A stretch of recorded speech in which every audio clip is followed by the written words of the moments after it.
Now, let's take a look at some stories making headlines around the world. The United States is engaging in a verbal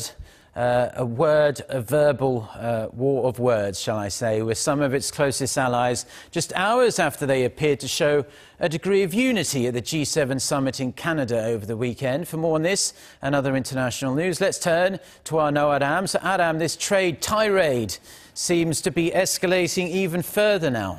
That's right, Mark. The White House is angry at Canadian Prime Minister Justin Trudeau's press conference after Saturday's G7 summit, where he criticised US tariffs on Canadian goods and reiterated his intentions for retaliatory measures.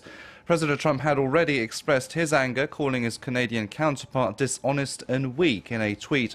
After that summit, he also pulled out of signing the joint communique, a move that was heavily criticised by the leaders of Germany and France. But some of Trump's top advisers defended the president's actions by going on national TV on Sunday to launch verbal attacks against Trudeau. The director of the US National Economic Council, Larry Kudlow, was one of them. Talking about the U.S. tariffs. That's correct. Well, and in general, okay, it was an attack on the president.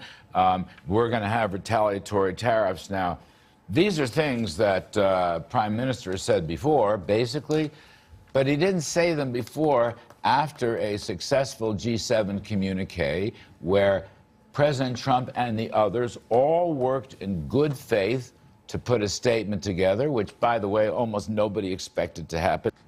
Top White House economic advisor Peter Navarro also weighed in, branding Trudeau as a backstabber.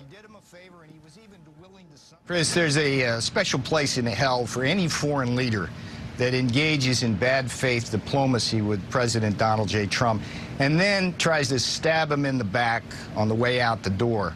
And that's what bad faith Justin Trudeau did with that stunt press conference. That's what weak, dishonest Justin Trudeau did.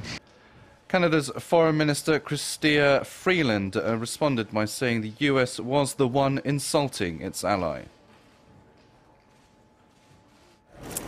For me, what is insulting and what I object to very strongly is the illegal and unjustified imposition of tariffs on Canadian steel and aluminum.